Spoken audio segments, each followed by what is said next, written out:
Buenas noches, doctora Anaí, ¿cómo está? Buenas noches, bienvenida. Gracias por aceptar la invitación. Buenas noches, ¿qué tal? Sí, quien había hecho eh,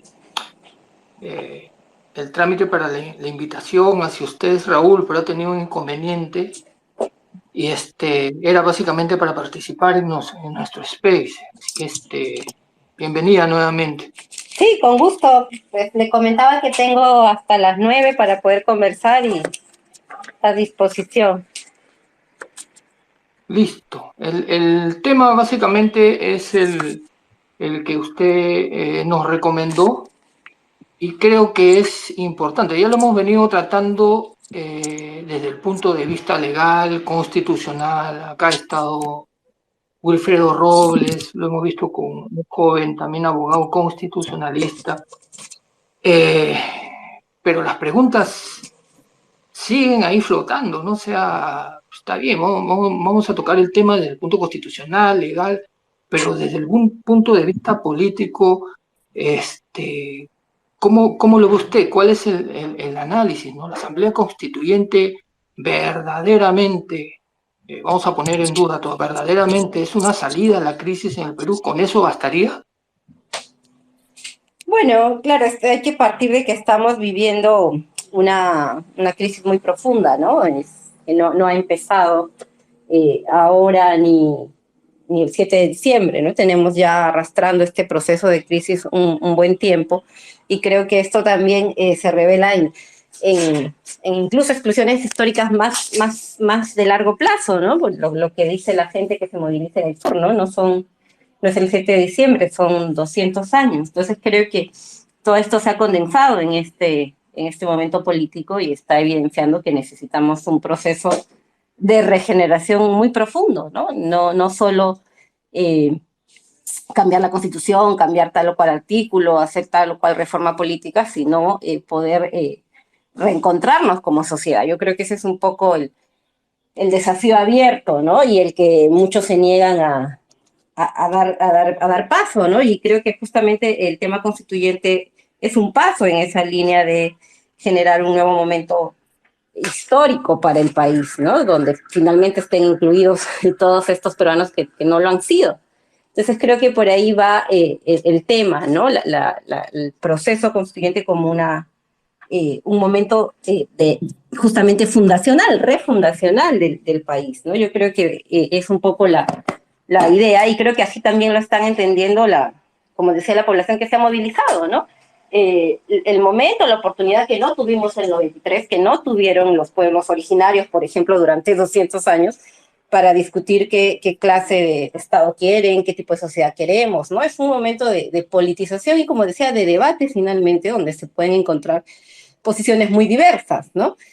Pero con representación, que es algo que se ha negado históricamente también, como decía, a sectores importantes de la sociedad. No estás hablando de 1 o 2%, estás hablando de casi el 30, el 35% más de casi la mitad de la población, ¿no? Entonces creo que en ese momento, en ese impasse histórico estamos y creo que justamente la posibilidad del proceso constituyente sería una salida, ¿no? Ahora, por ejemplo, creo que ya estamos en un momento crítico, ¿no?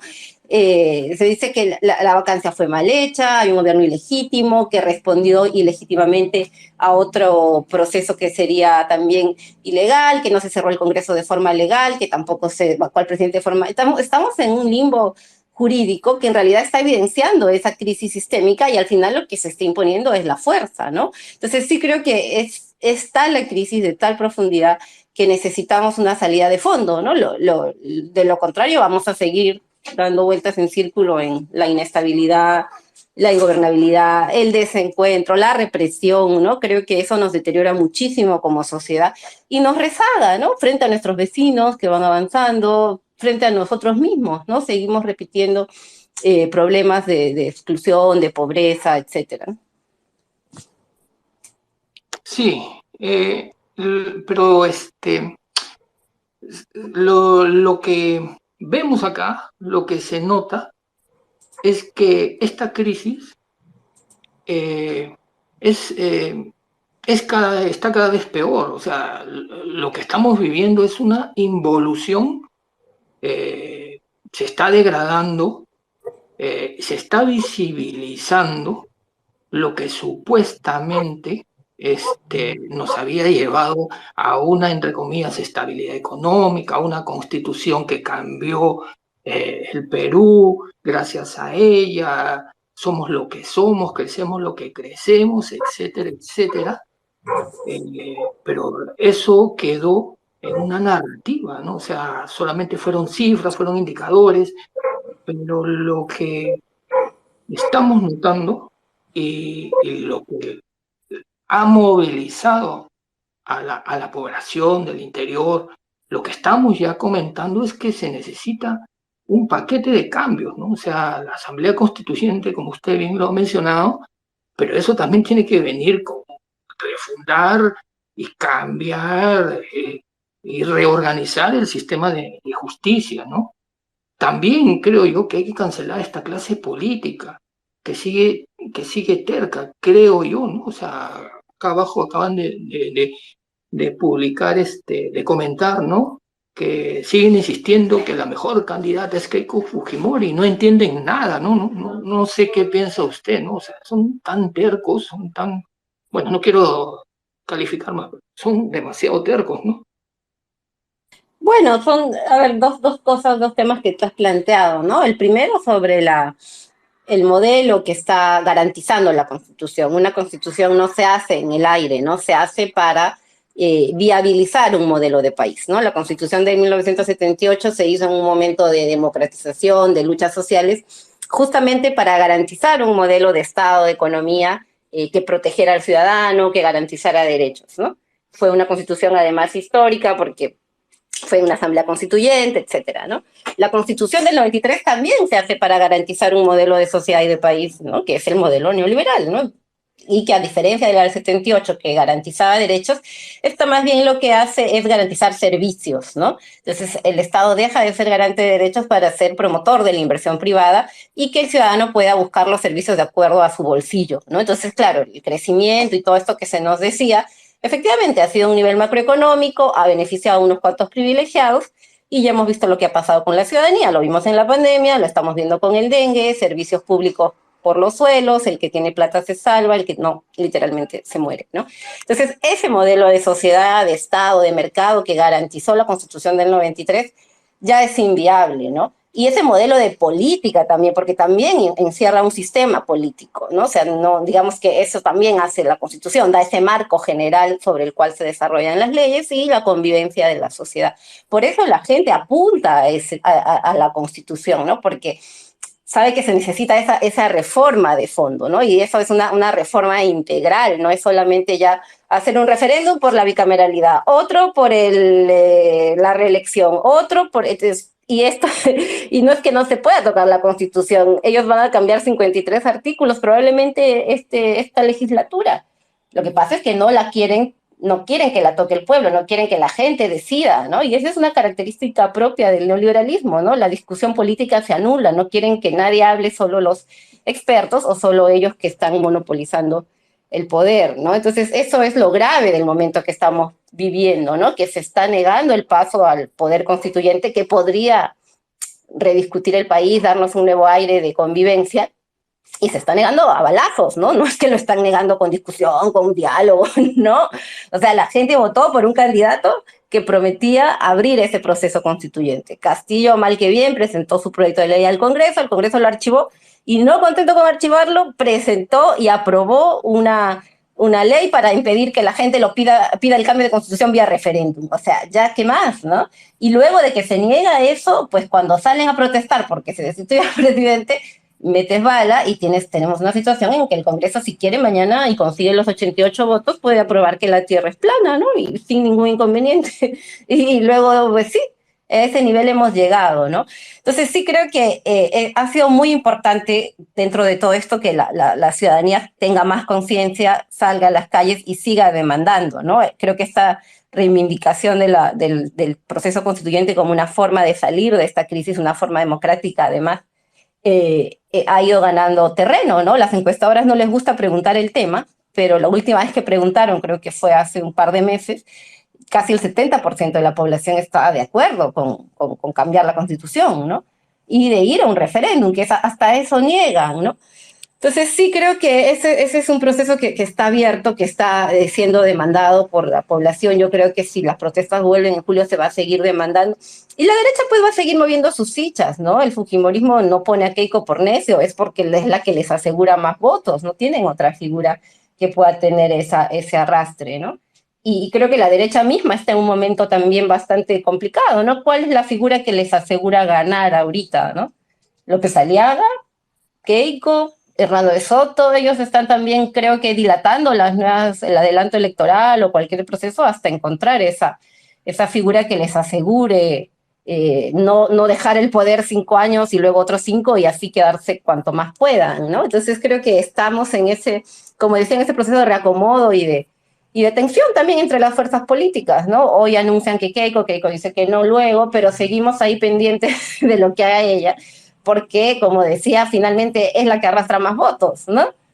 Para su partido, no hay otra figura que le pueda hacer sombra, entonces, por más que después quizá no gane, en fin, pero como digo, también dentro de la derecha están en esa búsqueda de figuras que les aseguren no pasar susto otra vez, ¿no? Porque yo creo que se asustaron muchísimo en el 2021. Sí, creo que ellos, como usted bien dice, están dilatando porque no han logrado construir o encontrar un candidato, ¿no? O sea, pienso yo que lo único que tienen hasta ahora es Keiko, pero Keiko es como tirar los dados, ¿no? Puede ganar o puede perder y ya en 3 ocasiones ha perdido, pero Pero yo ojo, aquí hay un tema que es fundamental y que va a ser fundamental para las elecciones cuando se den, ¿no? La figura presidencial ha perdido absolutamente peso frente al Congreso, ¿no? En la práctica tenemos cada vez más un régimen parlamentarista. O sea, Keiko ha perdido 2 veces, pero las 2 veces ha terminado siendo la que ha movido y removido las componendas en el Congreso para tener lo que ahora tenemos, ¿no? O sea, un presidente que llegue sin mayoría, sin 66 votos, yo creo que va a correr la misma suerte que Castillo, que Kuczynski, que Vizcarra. O sea, mientras no definamos bien qué tipo de gobierno queremos, que si queremos un sistema parlamentarista, pues ya mejor salir de ese limbo en el que estamos.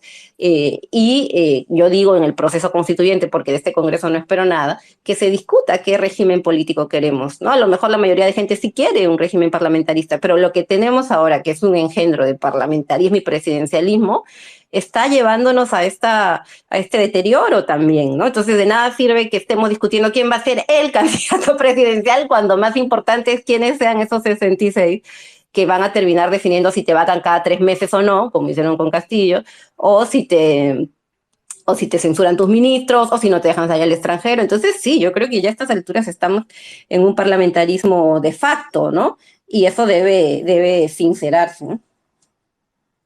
Mel, Sí, doctora. Sí, doctora Anaí, buenas noches y gracias por aceptar la invitación. Mi pregunta es muy simple, doctora Anaí. ¿Cuál es el proceso para una asamblea constituyente? Pues yo creo que eso no está, no hay nada escrito, ¿no? O sea, el poder constituyente reside en el pueblo y depende de la organización del pueblo cómo va asumiendo ese proceso, ¿no? O sea, no hay una norma que diga por aquí va a pasar, ¿no? Claro, la legislación da ciertos parámetros, pero es lo que finalmente decide el pueblo organizado, ahí donde reside el poder constituyente, ¿no? Lo hemos visto en distintos casos, ¿no? En Chile, en Bolivia o en nuestra historia incluso, ¿no? La Constitución de 78 que yo decía, ¿no?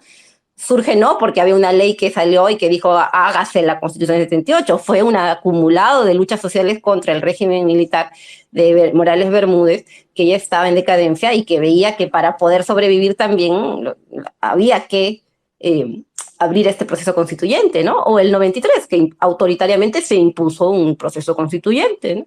Donde la derecha peruana estuvo absolutamente sobre representada. Entonces no hay una fórmula que diga por aquí pasa un proceso constituyente, ¿no? Hay, como digo, es parte de la disputa política y de la correlación de fuerzas, ¿no? Creo que en esa línea es que estamos en este momento constituyente, ¿no? Tratando de abrir paso. Obviamente requiere determinadas condiciones. Para empezar, requiere una mayoría social que acepta que ese proceso ha llegado. Por eso la importancia de los referéndums y de habilitar esos momentos de consulta, ¿no? Creo que ese es el primer paso, lo vimos en Chile, ¿no? Después del estallido que vivieron, lo primero que se hizo fue un referéndum para que la gente decida si quería o no quería una nueva constitución y cómo la quería, ¿no? O en el caso de Bolivia, ¿no? También en el 2006, son procesos que van siguiendo esa ruta, ¿no? Y luego de eso, la forma en cómo se va a desarrollar, ¿no? El 93 no tuvimos una asamblea constituyente, tuvimos un congreso constituyente, ¿no? Y fueron básicamente partidos políticos, ¿no? Aquí se plantean otras fórmulas, puede ser también representantes de organizaciones indígenas, de gremios, en fin, como digo, no hay una fórmula, eso finalmente lo decide el poder constituyente que reside en el pueblo organizado, ¿no? Pero lo principal creo que es habilitar dos temas, ¿no? Primero, la conciencia de que ese momento es indispensable y ha llegado para poder salir de la crisis. Y lo segundo, estos mecanismos de consulta, ¿no? Lo que tenemos aquí más bien es una cerrazón total del poder a eso, ¿no? Y como digo, dispuesto a matar incluso, pero finalmente creo que la misma presión popular va a ir logrando que se abra un poco ese camino, ¿no? O sea, de este Congreso yo no espero absolutamente nada. Hemos visto que izquierda y derecha ahí se han atrincherado, así que yo creo que de ahí no va a salir nada. Más bien, sí empujar para que esta demanda gane terreno y cuando se pueda dar este momento siguiente pueda tener mucha más fuerza, ya habilitar estas consultas, ¿no? Por ejemplo, en Colombia fue muy interesante el 91, ¿no? No había oficialmente aprobado un referéndum constituyente, se había firmado la paz con el M-19, con varios grupos que estaban levantados en armas, y lo que hacen es un movimiento ciudadano que se llamó La Segunda Urna, que incluyó de manera extraoficial una papeleta donde preguntaba a la gente si quería o no quería una constitución, ¿no? Y la gente pues, votó y se vio obligado el poder electoral a reconocer ese resultado que había empezado como un proceso informal, ¿no? Pero creo que es representativo de cómo puede haber distintas formas para llegar a esa asamblea constituyente, ¿no? Doctora, todo lo que usted está diciendo, todo el proceso que se tiene que pasar, todo es obvio y lógico que tiene que pasar por el Congreso, ¿no? Entonces, ¿cómo hacer para que todas estas propuestas pasen y no sean rechazadas por ese Congreso nefasto? En todo caso, tendríamos que esperar un nuevo Congreso con nuevas personas, nuevas ideas, o qué otra solución podríamos encontrar a eso, doctora. Bueno, tal como está la correlación de fuerzas hoy mismo, yo creo que por este Congreso no va a pasar nada, ¿no? No van a aprobar un referéndum constituyente. Eso me parece que quedó claro en la votación creo que en febrero votaron, ¿no? Entonces ya, en este Congreso no, salvo, y yo creo que aquí no hay nada escrito en piedra, siempre la política es contingente, salvo haya una gran presión popular, de pronto sí se convencen, pues no lo descartaría. Lo otro es lo que tú dices, ¿no? Que cuando haya un nuevo proceso electoral, pues se consiga una mayoría parlamentaria, las fuerzas que están a favor de la nueva constitución consigan una mayoría parlamentaria que habilite ese proceso, ¿no? Aunque por lo menos sea más permeable, ¿no? Entonces, es un proceso que está en disputa ahorita, ¿no? Yo creo que si me dan la foto de hoy, no veo que este Congreso lo único que quiere es quedarse, sobrevivir, hacer sus negocios. Entonces no creo que ceda la presión popular. Pero si esta presión aumenta, también en algún momento va a tener que ceder. Entonces, como digo, no hay en política una regla inexorable que no va a cambiar nunca jamás, ¿no? Es parte de la disputa, de la construcción, ¿no? Entonces, por eso es tan importante también la concientización. Y el otro escenario, efectivamente, es que, como decía, se logre una mayoría parlamentaria en el nuevo momento electoral, que lo consiga. Ahora, ojo, no es tan fácil porque estamos hablando de intereses muy grandes, por eso el interés también de la derecha peruana desde el Congreso de tomarse el Jurado Nacional de Elecciones y ser ellos los que pongan a los nuevos miembros, en fin, ¿no? Toda esta arremetida que están teniendo contra la OMP y el Jurado Nacional de Elecciones es porque no quieren arriesgarse a perder. Tiene que quedar claro que no tenemos un escenario democrático, ¿no? Entonces, como que me cruzo de brazos porque en 2026, si hay elecciones, ya voy a poder ganar mi mayoría favorable en las nuevas elecciones. Y al referéndum no es así, ¿no? Yo creo que hay que ser conscientes del momento que estamos viviendo. Es un momento absolutamente de impulso autoritario, de ofensiva autoritaria. Entonces, hay que estar muy atentos por ahí también. Sapos, Bien, ¿qué tal? Bienvenido. ¿Tu pregunta, Sapos? No, se cayó. José, tu pregunta breve y directa, por favor. Gracias. Hola Edgar, buenas noches con todos. Sí, bueno, doctora, buenas noches. La pregunta que quería hacerle, ¿no sería más factible y bueno, más simple también para que se logren los cambios y pedir la restitución del presidente, ya que bueno, él tiene el apoyo de las mayorías, ¿no? Y como usted lo estaba diciendo, la Asamblea Constituyente pues es el poder del pueblo, entonces con él sí se podría retomar sin necesidad de que pase por Congreso, ¿no? Porque es el poder del pueblo, es como, es, bueno, tipo, se podría decir todopoderoso, no tiene límites, ¿no? Entonces, si ellos deciden hacer una asamblea constituyente, lo van a hacer. Entonces, no sería, en conclusión, la pregunta sería, ¿no sería más factible impulsar o pedir la restitución del presidente por todos los medios, aparte de que ha sido ilegal e inconstitucional? Bueno, yo creo que ha sido inconstitucional, ilegal y todo lo demás, y podemos pedirlo y demandarlo, pero yo también creo que en este momento la correlación de fuerzas militar, policial, institucional es absolutamente adversa, ¿no? Esperar que este Poder Judicial nos diga ya, restituyas al presidente Castillo, para mí es una ingenuidad, ¿no? O esperar que Dina Boluarte dé un paso al costado y diga, bueno, no, presidente, siga usted, le toca, o que el Congreso se vaya. O sea, creo que asumiendo que ha sido, yo sí creo, y lo he puesto en todas mis redes, una vacancia ilegal y que ilegítima, y que tenemos ahorita en estos momentos un gobierno dictatorial que está pasando por encima del Estado de Derecho, y que es legítimo pedir la restitución, que creo que no se debe dejar de pedir. También considero que eso es un tema político que depende de la correlación de fuerzas, ¿no? Entonces lo podemos demandar, pedir, etcétera, pero es adverso el escenario, ¿no? No creo que sea el escenario más factible.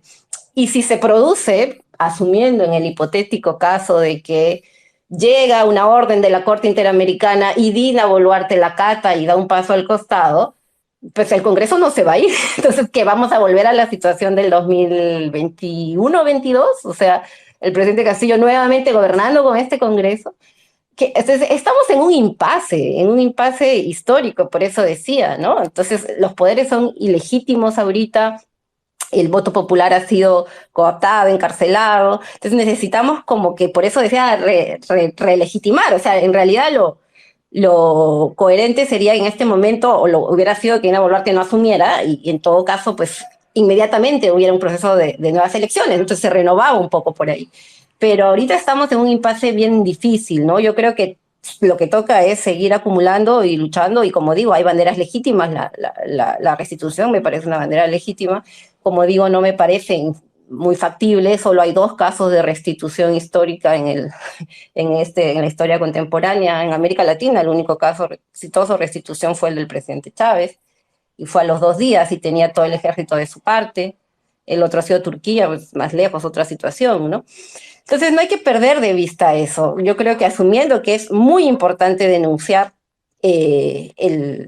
lo que se ha hecho con una vacancia ilegal, ilegítima, lo que se hizo también con el asedio al presidente, porque decir, oh, hizo un golpe el 7 de diciembre, la democracia era perfecta, no, había una situación que ya hemos visto, ha maniatado la democracia, han maniobrado desde el Congreso para obstruir un gobierno, para boicotear un gobierno legítimamente electo. Entonces, sí creo que es una situación más compleja de pedir o no restitución, ¿no? Como decía, hay un proceso más complejo de ilegitimidad, de ilegalidad y de renovación de todos los poderes del Estado, ¿no? Por eso la salida constituyente que está en la mesa. Y por eso también creo la importancia de seguir acumulando en la lucha, en la movilización, estas demandas, ¿no?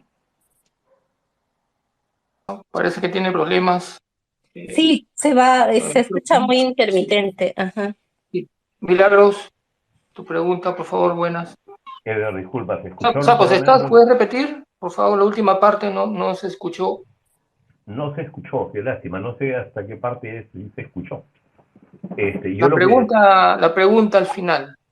sí, yo lo que decía es, finalmente, de cara a la situación que entendemos, que ya hemos entendido, o que deberíamos estar ya entendiendo, es cuál es la estrategia que deberíamos asumir como grupo y como movimiento para que se concreten nuestras expectativas y nuestros deseos. No sé, es que ya no sé en qué parte tengo muy mala conexión. Mm. Sí, pero creo que iba por ahí, ¿no? ¿Qué hacer? ¿Qué podemos hacer? Pues yo creo que, no, insisto, ¿no? Yo no tengo la respuesta, o sea, no, es un momento de tantos cambios, de tan dinámico, ¿no? Que es difícil, esta es la línea correcta, por aquí tenemos que ir todos, ¿no? Yo creo que sí hay algunas pistas generales y que ya las ha adelantado la población que se ha movilizado en diciembre, ¿no? Ellos han salido, creo que han desbordado a todos los partidos de izquierda, a los gremios, a los que están los politólogos, opinólogos, etcétera, ¿no? Y creo que para mí ese es el camino, esta movilización política y social que tiene demandas claras hacia un sistema que ya está caduco, ¿no? Es la expresión de la plataforma de renuncia de Dina Boluarte, de salida de este Congreso golpista, de una nueva constitución, creo que está sintetizando la demanda de un 30% por lo menos de la población que vio que su voto fue pisoteado. Ahora, claro, esto no puede seguir teniendo, o creo yo, para tener un resultado mucho más contundente, necesita un nivel de articulación y de organización mayor, ¿no? El problema es que eso también tiene sus procesos, ¿no? O sea, desde Lima, desde los gremios le dicen, la CONUM tiene que ser así, tiene que ser allá, ¿no?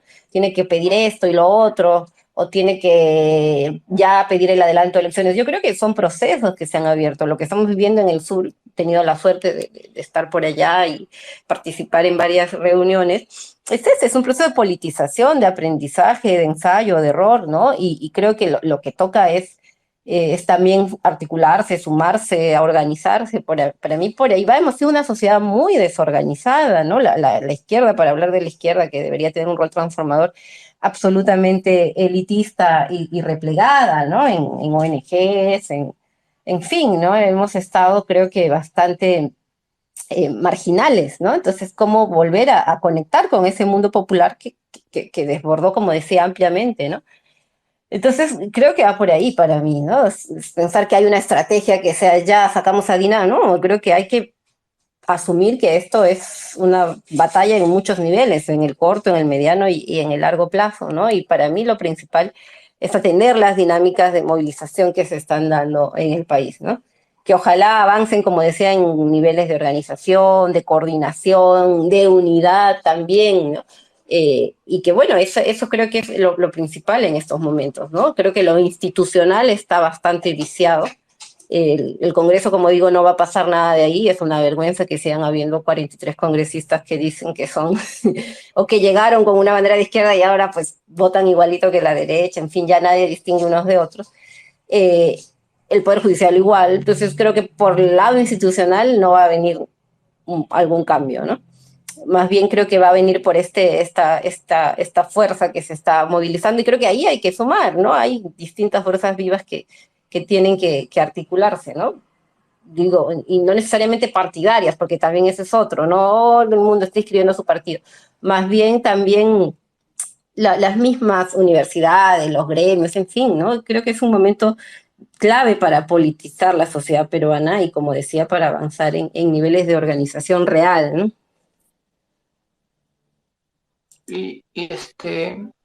Hay un tema muy importante que usted ha tocado acerca de las movilizaciones, ¿no? Las movilizaciones definitivamente han desbordado, ¿no? A las organizaciones políticas, a las organizaciones sindicales, los que han salido, los que hemos salido, hemos sido no partidarizados, ¿no? Hay muchos que nunca han tenido participación o activismo político, pero han salido.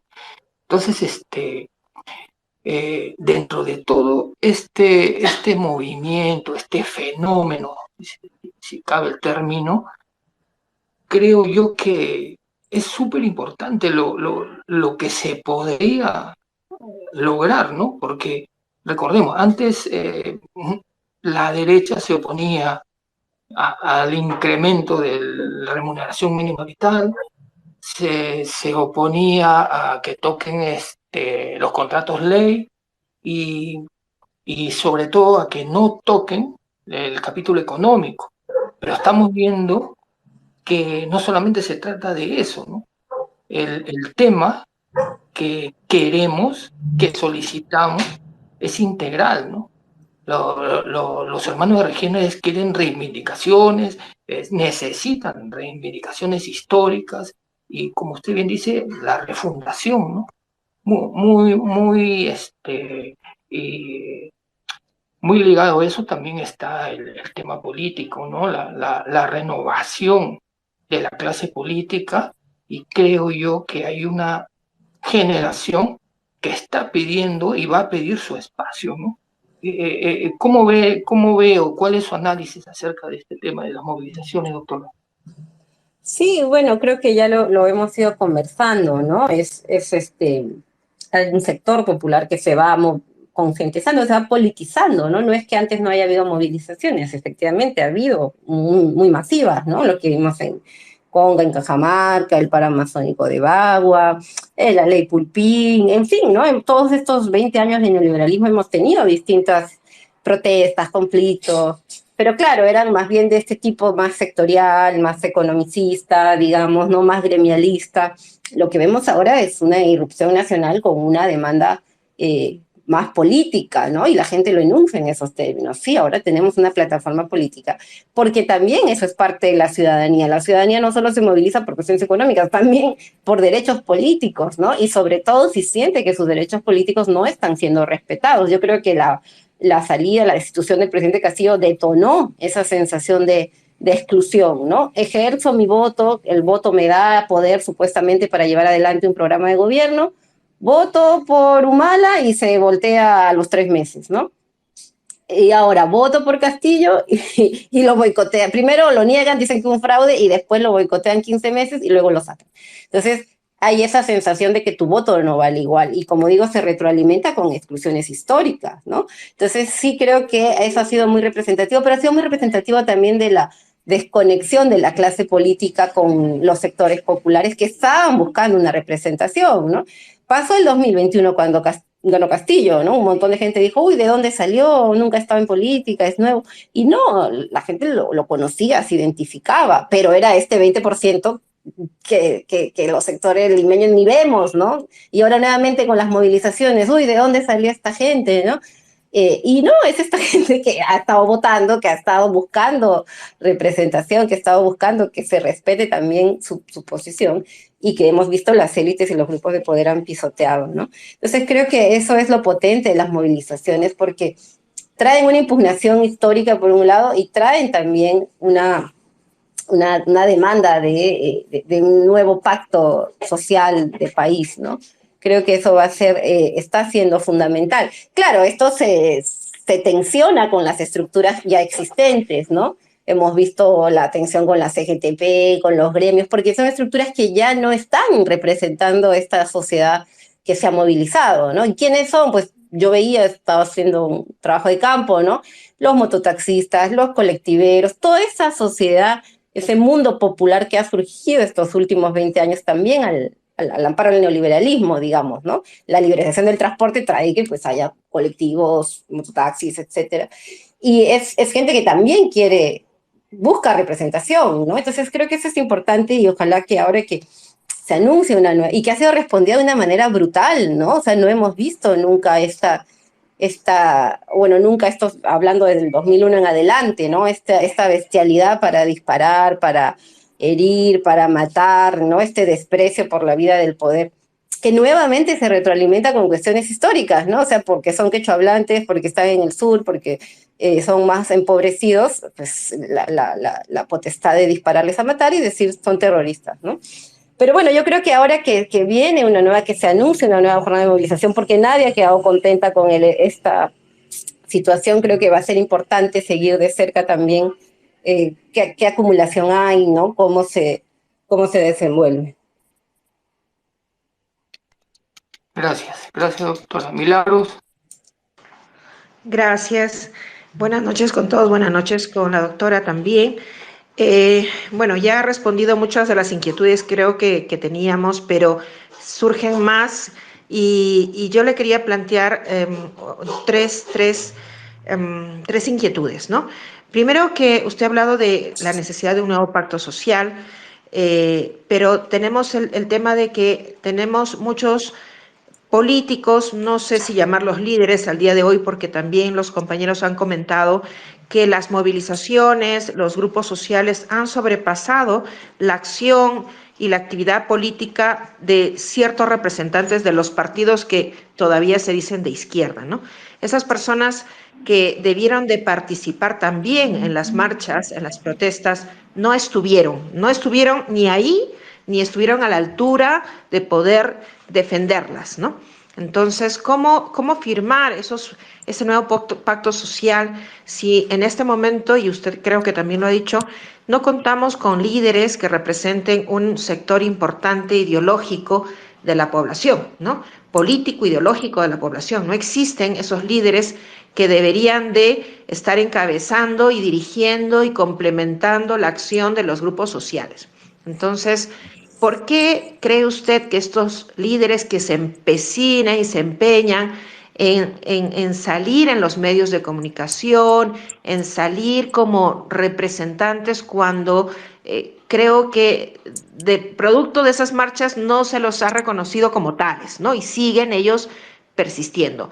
Es que necesitan renovar toda su, no solo la imagen, sino el contenido que dicen a la población, o simplemente necesitamos nuevos líderes del sector político ideológico de la izquierda.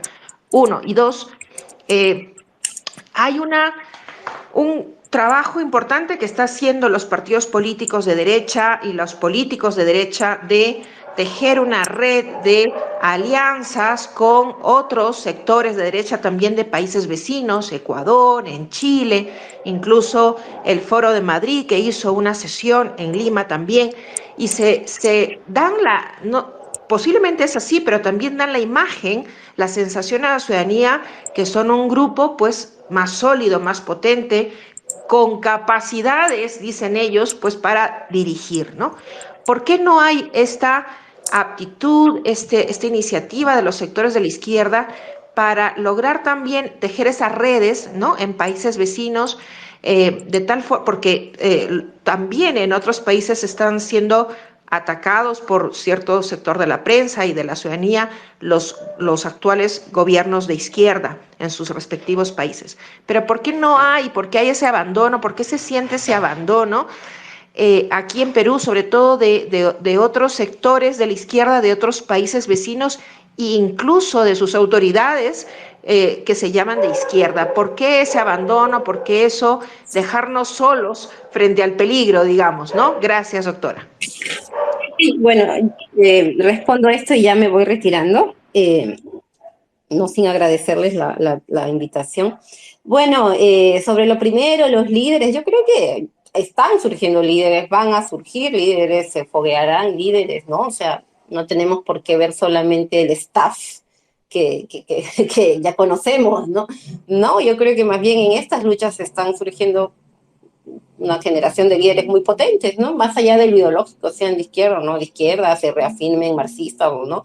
Son líderes que están surgiendo de las luchas populares, ¿no? Creo que, y ese es el campo, creo, el que queremos llegar, el que queremos transformar, por lo menos al que a mí me parece imprescindible, ¿no? Entonces yo no me preocuparía mucho por ahí, ¿no? Creo que estos líderes están surgiendo o van a surgir. Si uno u otro de los que ya existen, pues logra cierta reconciliación con el pueblo, bien, ¿no? Pero para hablar de los congresistas, o sea, no entiendo cómo los congresistas de izquierda ni siquiera miraron lo que estaban votando y votaron a favor de una vacancia que era ilegal, ¿no? O sea, se asustaron tanto, les asusta tanto el poder, no sé. En fin, no espero, me reafirmo, no espero nada del Congreso ni de quienes están ahí.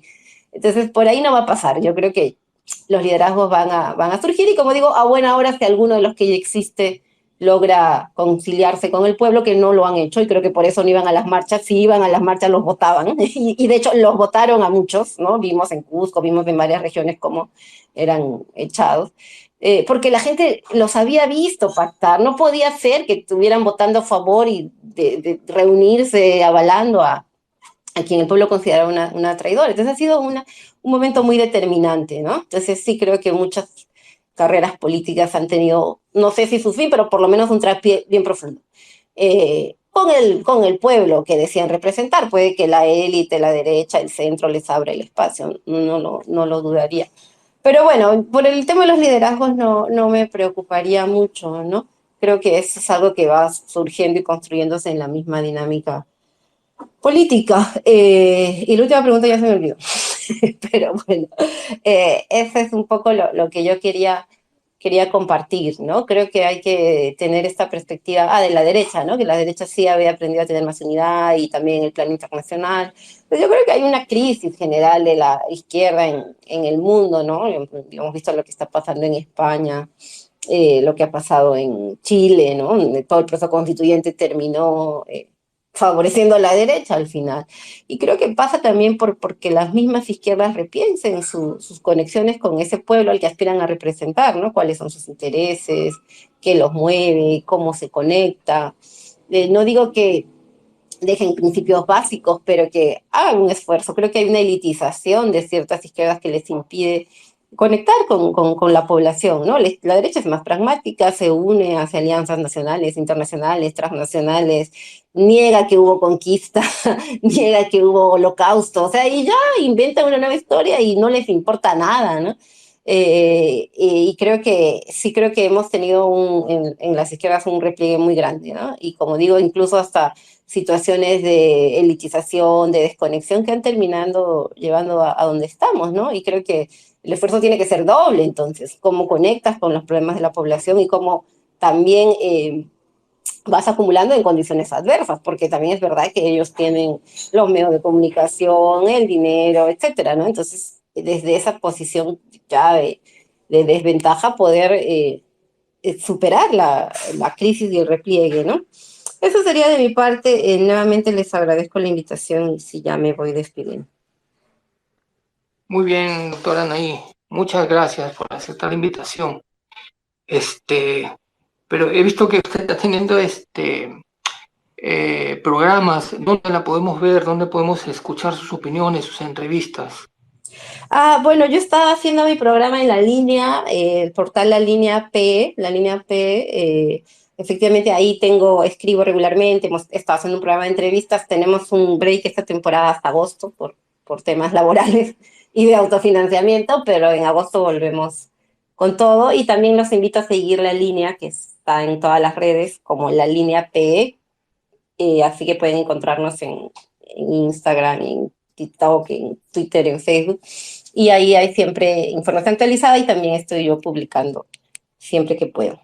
Bueno, muchas gracias. Doctora, ¿se le verá a usted con un activismo político de frente?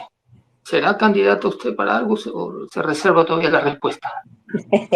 Me reservo, la verdad que es todavía prematuro, ¿no? Política siempre he hecho desde la universidad, así que y voy a seguir haciendo, ¿no? Es algo que me gusta. De ahí a que tiente algún puesto de representación, inscriba un partido como está de moda, no. Pero sí creo que hay que estar ahí, ¿no? Y uno ya irá viendo la responsabilidad que corresponde asumir en cada momento histórico. Por ahora, como te digo, no es algo que me esté planteando ni quitando el sueño, ¿no? Muy bien. Gracias, doctora. Gracias por aceptar la invitación. Gracias por compartirnos sus opiniones, sus análisis. Ha sido muy ilustrativo, pero siempre quedan, como usted verá, hay varias solicitudes, siempre quedan interrogantes. Quizás más adelante le podemos brindar o solicitar otra entrevista. Muchas gracias. Gracias, hasta luego.